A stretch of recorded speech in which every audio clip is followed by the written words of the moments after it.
오늘 거룩한 열정을 회복하라는 제목을 갖고 여러분과 제가 같이 오늘 이 한 시간에 은혜를 받기를 원합니다.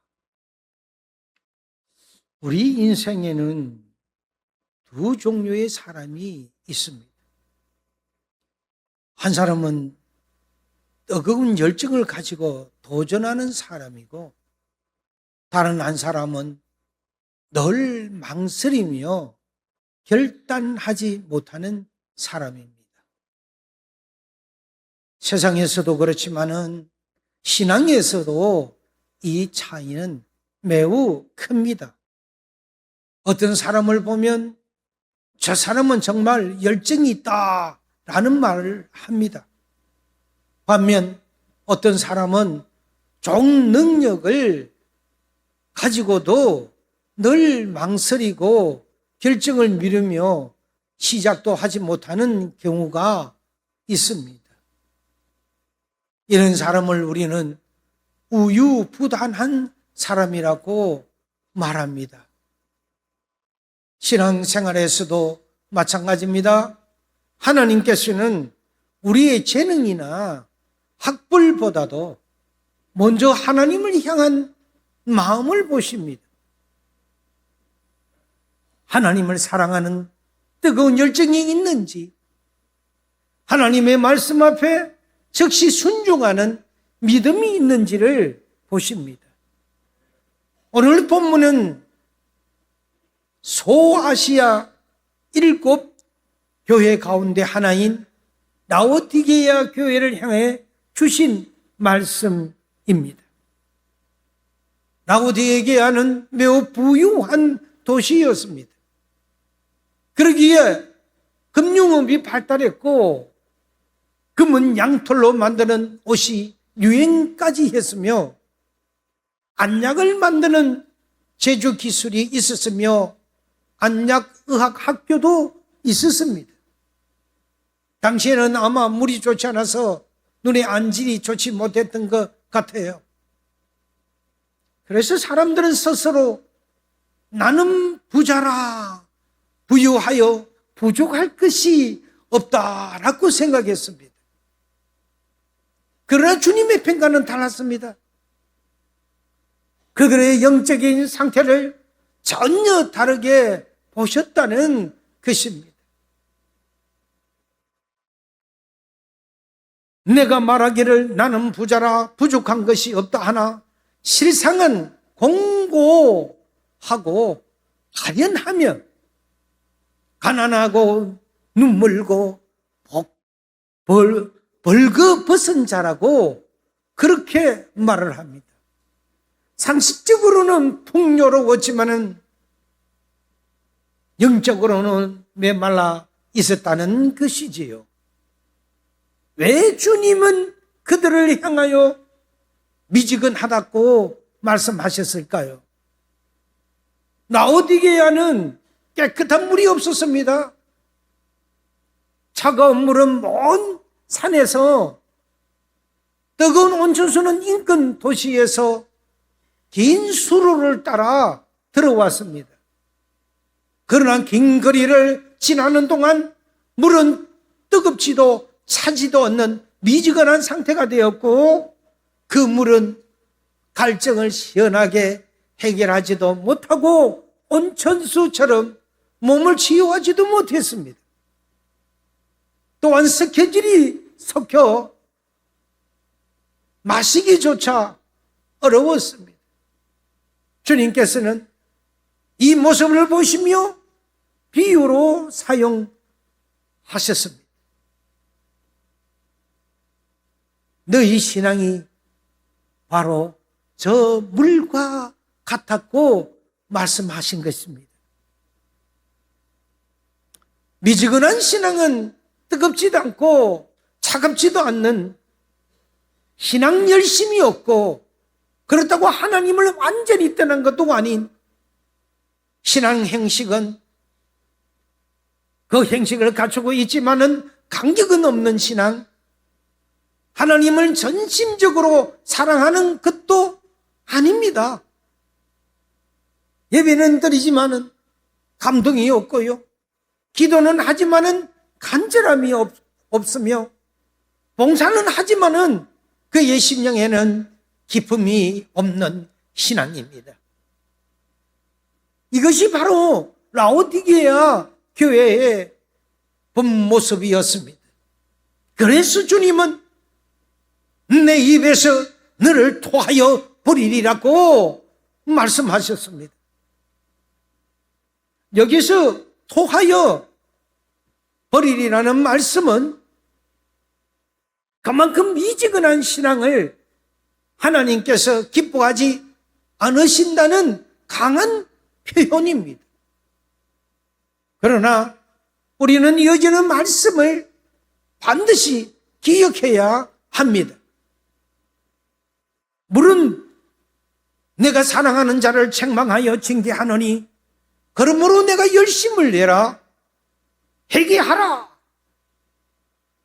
주님의 목적은 버림이 아니라 회복이었습니다. 책망은 사랑의 표현이었으며 회개를 통해 다시 뜨거운 신앙을 회복하기를 원하시는 주님의 그 초청이시기에 사랑하는 서연의 여러분에게 다음과 같이 세 가지의 말씀을 통하여 오늘 은혜 받고자 합니다. 첫째, 하나님께서는 미지근한 신앙을 기뻐하지 않으십니다. 본문에서 미지근하다는 이 헬라어 크리아토스는 뜨겁지도 차갑지도 않는 애매모호하는 그런 상태를 뜻합니다. 하나님께서는 이런 신앙을 가장 안타깝게 여기십니다. 오늘 우리의 모습을 돌아보십시오. 처음 예수님을 믿었을 때는 예배가 기다려 있었습니다. 빨리 주일이 다가왔으면 새벽 기도가 힘들지 않았습니다. 전도하는 것이 너무너무 기뻤습니다. 봉사하는 것이 감사했습니다. 힘들어하며 땀을 흘리면서도 감사해서 우리는 남몰래 기도하곤 했었습니다. 그런데 시간이 지나면서 신앙이 습관이 되고 행식이 되었지는 않았습니까? 예배는 드리지만 감동이 없습니다.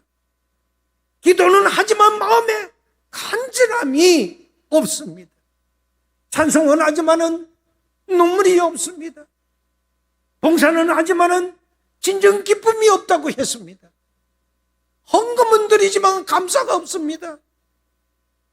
직분은 있지만 헌신이 없습니다. 예수님을 믿었을 때는 교회 가는 것이 너무너무 즐거웠습니다. 그리고 자랑스러웠습니다. 그리고 예수님만 생각하면 두 눈에는 눈물이 줄줄줄줄 흐르고 너무나도 감사해서 앉아도 눈물이요, 서도 눈물이요, 걸어가도 눈물이요, 차를 운전할 때도 눈물이었습니다.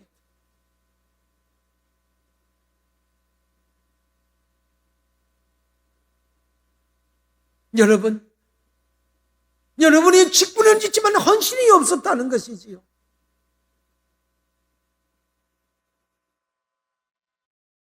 말씀만 들어도 우리는 그때는 가슴이 뛰곤 했었습니다.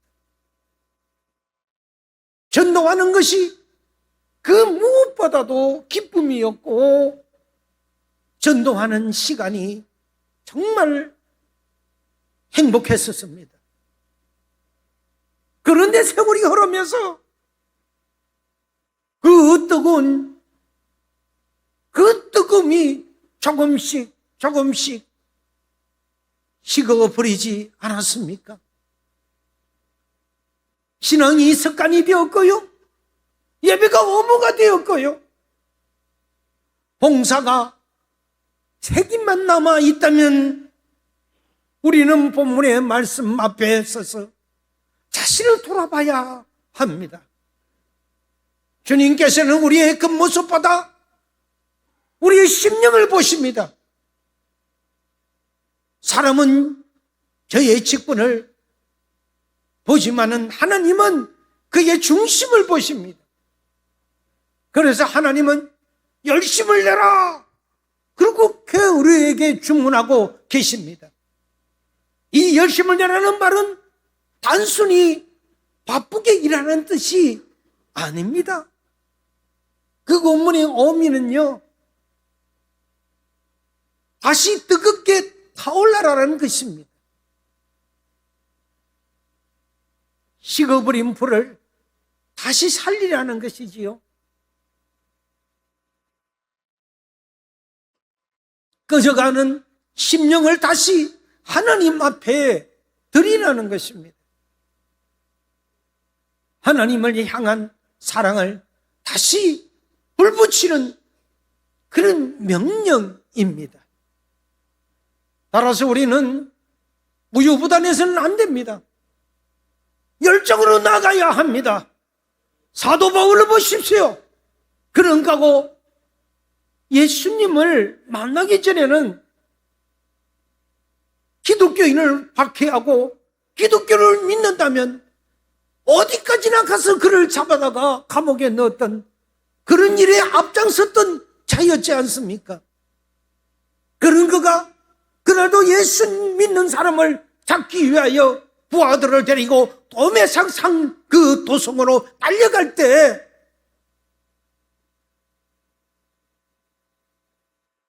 하늘에서 강한 빛이 내려치면서 그 바울에게 그 빛이 강타했다는 것입니다. 바울아, 바울아, 네가 어디 가느냐고 말이죠. 네가 누구냐고 말이죠.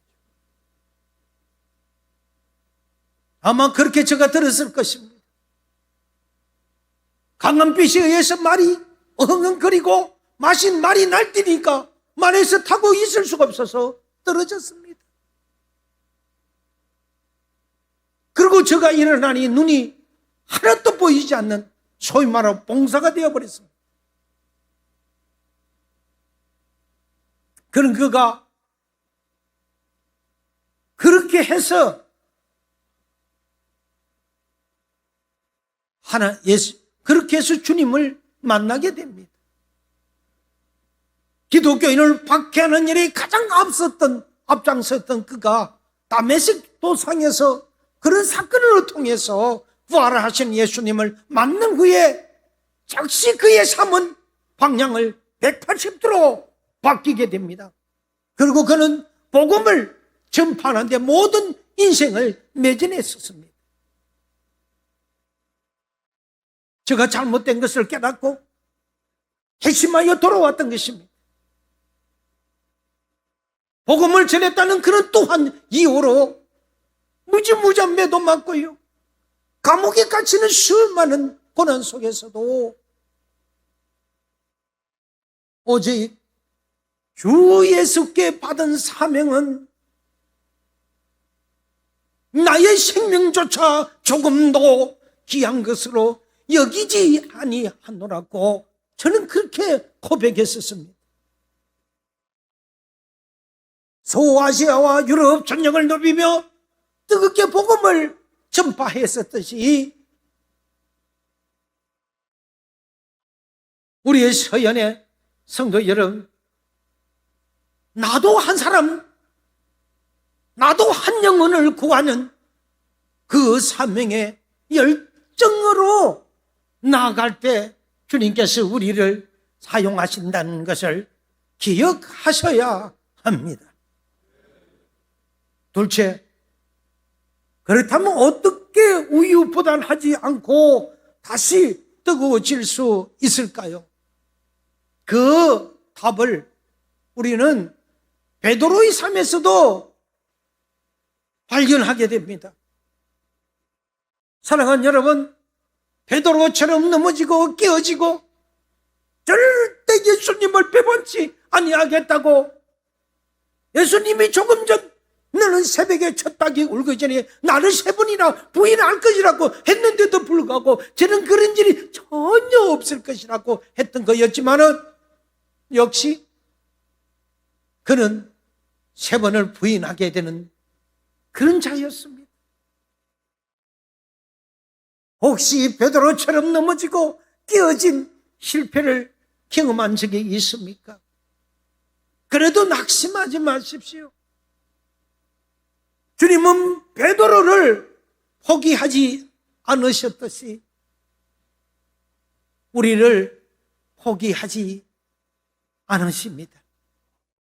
오늘 회개하고 주님께 돌아가기만 하면은 다시 품어주시고 다시 세워주시고 다시 회복주시고 다시 우리를 사용하여 주실 것입니다.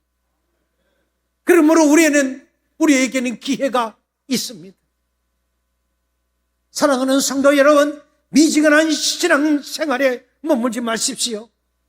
다시 첫사랑을 우리는 회복하시기를 바랍니다. 성령의 충만함을 사모하십시오.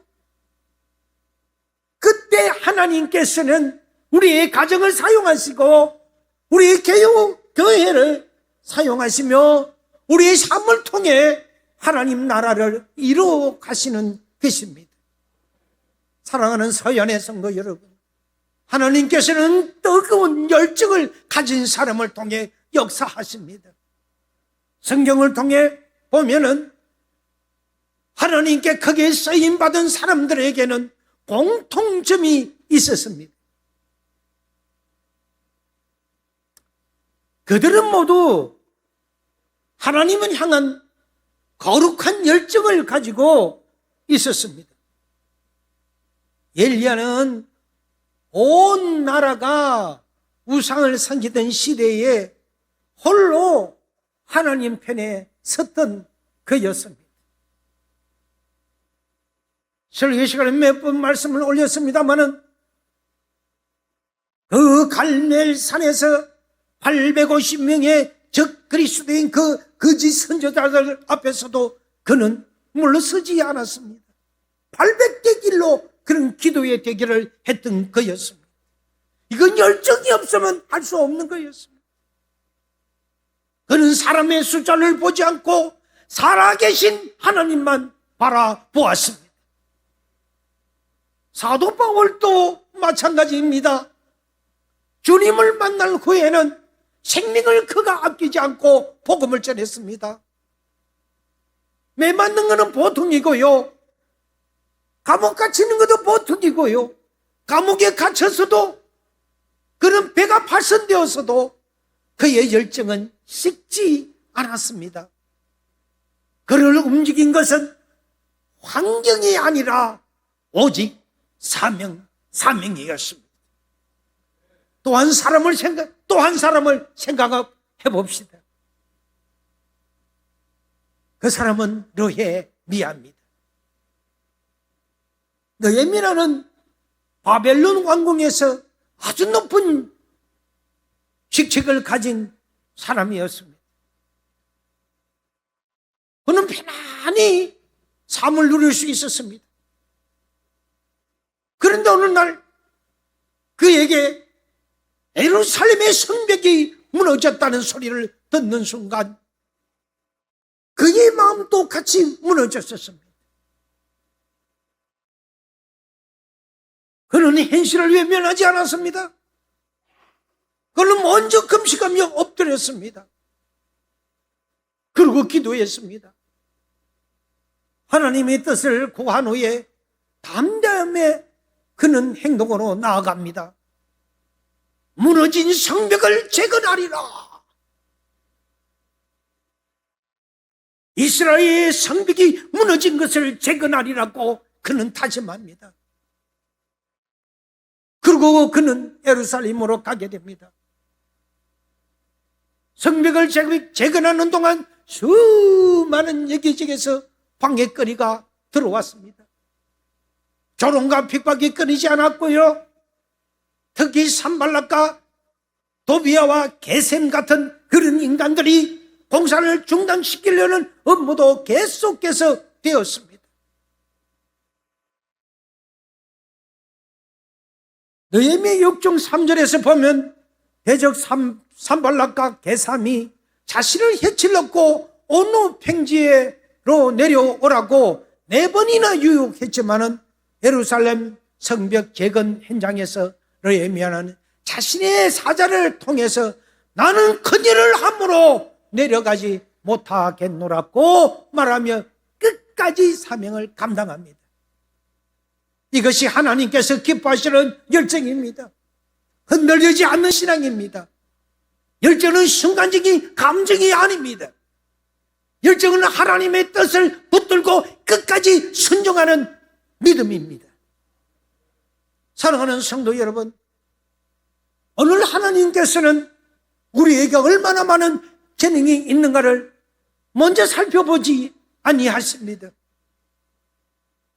학식이 얼마나 있는지, 능력이 얼마나 있는지를 보지 않는다는 사실입니다.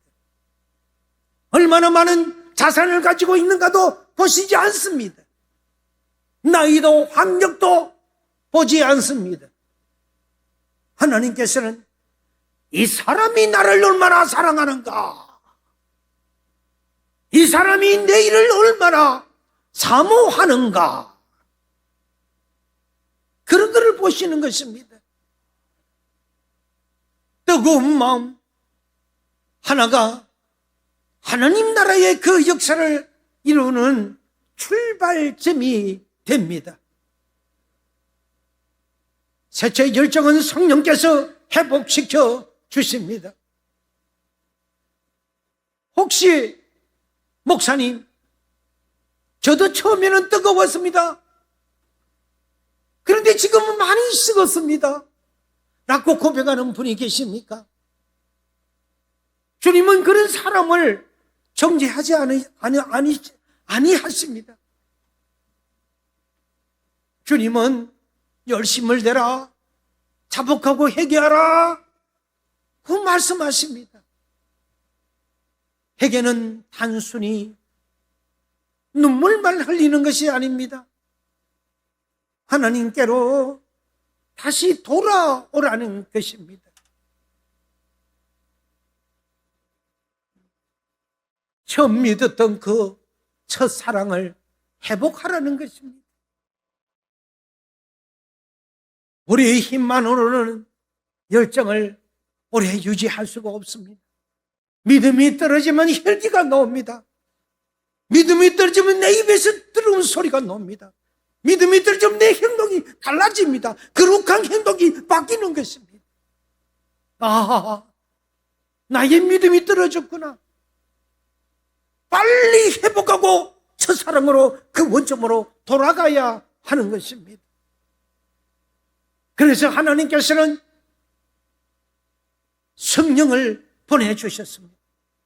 오순절 다락방의 제자들을 보십시오. 예수님께서 십자가에 달리셨을 때 그들은 두려워 문을 잠그고 안에서 숨어 있었습니다. 로마 병사들이 자신들을 잡아갈까 두려웠어요. 그러나 성령께서 그들에게 성령이 임하자 그들은 전혀 다른 사람으로 변화되었습니다. 그 많은 사람들이 담대한 증인이 되었고요, 세상을 두려워하던 사람들이 세상을 변화시키는 하나님의 사람이 되셨습니다. 성령께서 임하시면 식어있던 심령이 다시 뜨거워집니다. 기도가 회복됩니다. 예배가 살아납니다. 말씀을 사모하게 됩니다. 영혼을 사모하게 됩니다. 봉사가 기쁨으로 넘칩니다. 그래서 교회를 변화시키는 힘은 사람의 그러한 열심이 아니라 성령께서 주시는 거룩한 열심이 되어야 합니다.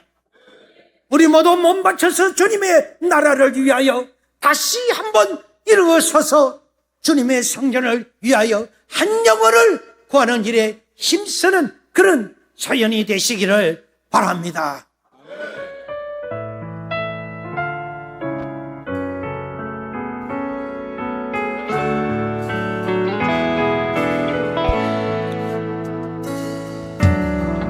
똑바로 보고 싶어요 주님 온전한 눈짓으로 똑바로 보고 싶어요 주님 곁눈질 하기 싫어요 하지만 내 모습은 온전치 않아 세상이 보는 눈은 마지막 죄인처럼 멀리하며 외면을 하네요 주님 이 낮은 자를 떠나요 어디에 쓰시려고 이렇게 초라한 모습으로 만들어 놓으셨나요 당신께 드릴 것을 사모하는 이 마음은 이 생명도 달라시며 십자가에 놓겠으니 먹을 버린 여세 속에 장밋을 씻게 하시고 다시 버릴 세상 속에 미랄로 섞게 하소서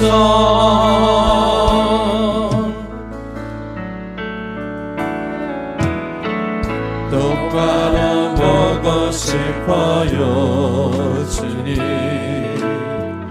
온전한 몸짓으로 똑바로 보고 싶어요 주님 기웃등하기 싫어요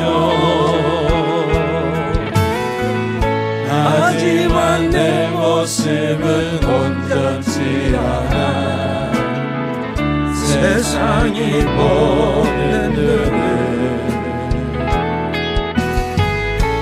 마치 나 죄인처럼 멀리하며 외면을 하네요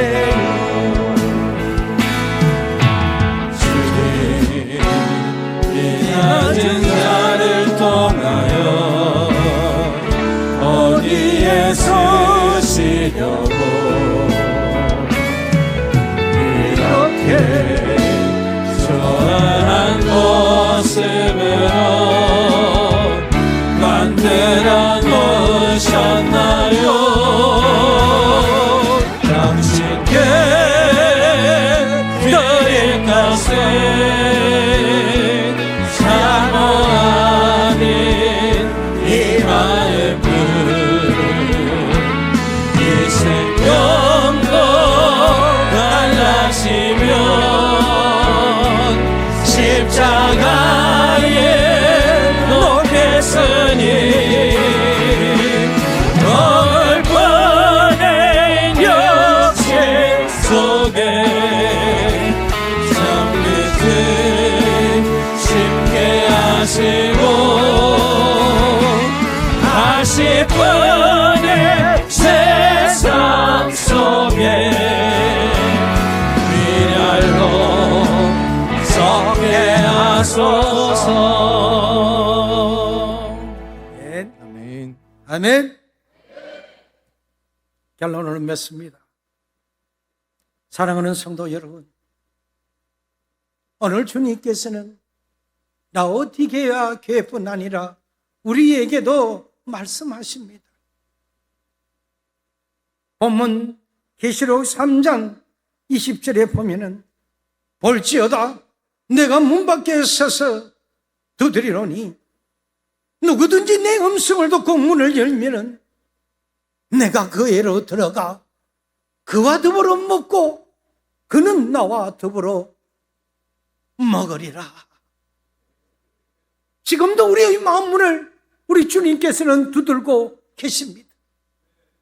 우리가 마음의 문을 열면은 주님께서 우리 안에 들어오셔서 식어버린 심령을 다시 살려 주실 것입니다. 사랑하는 자야, 다시 시작하자. 사랑하는 자녀야, 다시 기도하자. 다시 말씀으로 돌아가자.